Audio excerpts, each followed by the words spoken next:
चाविंद्रा या ठिकाणी सिटी पाससाठी आरक्षित असलेल्या जागेवरती हे अनधिकृतपणे इलिगल डम्पिंग ग्राउंडचं काम जवळजवळ 2011 पासून चालू आहे। त्या संदर्भामध्ये निवेदन देण्यासाठी आलो होतो। त्या निवेदनामध्ये आम्ही सर्व चाविंद्रा, पोगाव, नागाव, गायत्रीनगर, नुरीनगर, डोंगरपाड्याचे सगळ्या रहिवाशांच्या त्याच्यामध्ये सह्या आहेत।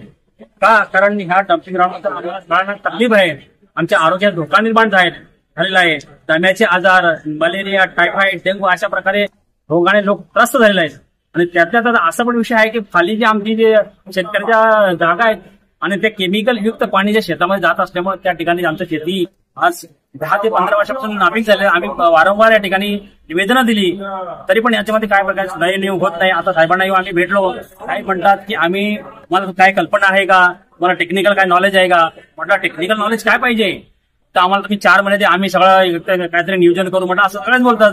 प्रत्येक लोक आयुक्त साहेबांनी सांगितलं, असं आयुक्त साहेब बोलले। आणि हे त्यावेळेस आम्ही त्यांना सांगितलं, साहेब तुम्ही जे वक्तव्य करता हा प्रत्येक आयुक्त प्रत्येक वेळेस येऊन असंच निवेदन करून जातो आणि आम्हाला असं देतो।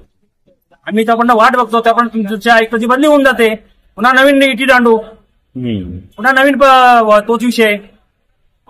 थोडक्यात असं सांगायचं की तुम्ही जे आहे प्रशासकीय लेवल कुठल्याही आतापर्यंत इम्प्लिमेंट केलेले नाही। हा विषय अत्यंत गंभीर आहे, सेन्सिटिव्ह आहे। महानगरपालिकेला दापोड्याची जागा पण दिली होती, ती पण जागा यांच्या हातातून निघून गेली आहे आणि त्याच्या पैशात आणखी कुठे ते कालवारला जागा दिली आहे। आज पण त्यांच्या जागा त्यांच्याकडे वर्ग झालेली आहे, फक्त त्या जागेवर पण ते कंपाऊंड वगैरे करून ती जागा आजपर्यंत त्यांनी ताब्यात घेतलेली नाही। का ताब्यात घेतलेली नाही तर त्यांना माहित आहे की ह्या लोकांना आपण जर दाबलं तर लोक दबतील, परंतु आता लोक कोणी दबणारी नाही। आता पाणी हे डोक्याच्या वरून गेलेलं आहे, लोकांना खूप त्रास होत आहे। लोकशाही मार्गाने आम्ही यांना पहिल्यांदा निवेदन दिलेलं आहे। आता पुढचं निवेदन आम्ही जे आहे प्रांत अधिकाऱ्यांना देणार आहे, प्रांत साहेबांना देणार आहे आणि नंतर मग पुढचं लोकशाही मार्गाने धरणे आंदोलन करून पुढचा आम्ही मार्ग लोकशाही पद्धतीने स्वीकारणार आहे। हा विषय घेऊन आपण रईस शेख विधायक कडे गेले होते काय? नाही, साहेबांकडे आम्ही हा विषय मांडलेला आहे, 2-3 वेळा मांडले। त्यांनी पण आश्वासन दिलं की आम्ही काहीतरी करतो। आता नवीन डीपी आहे त्यामध्ये आम्ही काहीतरी ऍडजस्टमेंट करण्याचा प्रयत्न करतो, पण त्यांनी काही केलेलं नाहीये। बरोबर, जी जागा आहे ती आता बाकी पण सिटी पार्कसाठी आज पण सिटी पार्कसाठी आहे। उलट आणखी एक्स्ट्रा SWM म्हणजे सॉलिड वेस्ट मॅनेजमेंट म्हणून 3री जागा त्यांनी आमच्या चाविंद्रा गावातच लागून, चाविंद्रा पोगाच्या अगदी मध्ये आहे आणि हायवेला टच आहे, म्हणजे आपला जो नाशिक हायवे, अशा मध्यवर्ती ठिकाणी पुन्हा लोकवस्तीमध्ये त्यांनी ती डीपी मध्ये जागा दाखवली SWM म्हणून, आणि पुन्हा डबल तिथं चालू आहेतच, ते अनधिकृत आहे। प्लस आणखी डीपी मध्ये नवीन याच्यामध्ये ही जागा त्यांनी दाखवली आहे।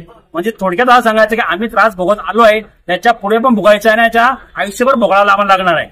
तर इथं काहीतरी विषय म्हणजे काहीतरी सोल्युशन निघाला पाहिजे, याकरता आम्ही साहेबांकडे आलो। पण साहेबांनी जे आहे थोडंसं जरा वेगळी भाषा केली, जरा वेगळं म्हणजे एखादी रागामध्ये कसे म्हणतात त्या रागामध्ये त्यांनी कॉमेंट्स केल्या, ऍटिट्यूड मध्ये आम्ही ऐकून घेतलं, असं काय नाही। पण साहेबांना सांगितलं की साहेब तुम्ही म्हणतायत की आम्ही व्यवस्था करू 6 महिने आणि 4 महिने, म्हटलं असं प्रत्येक कमिशनर येऊन सांगून नाही गेला, त्यांनी लिगली ठराव पण करून दिलाय, 1 महिन्यात टायमिंग त्यांनी घेतलाय आणि आम्ही पर्यायी व्यवस्था करू असं म्हटलेलं आहे। आमच्याकडे लेखी आहे तसं त्यांचं पण, त्यांनी पण आजपर्यंत काय केलं नाही, त्यांनी पण कुठली इम्प्लिमेंट केलेली नाही।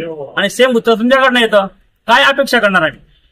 जर तुमची समजा 4 महिन्याच्या आधी बदलल्यानंतर मग काय विषय, पुन्हा तोच विषय आमच्याकडे।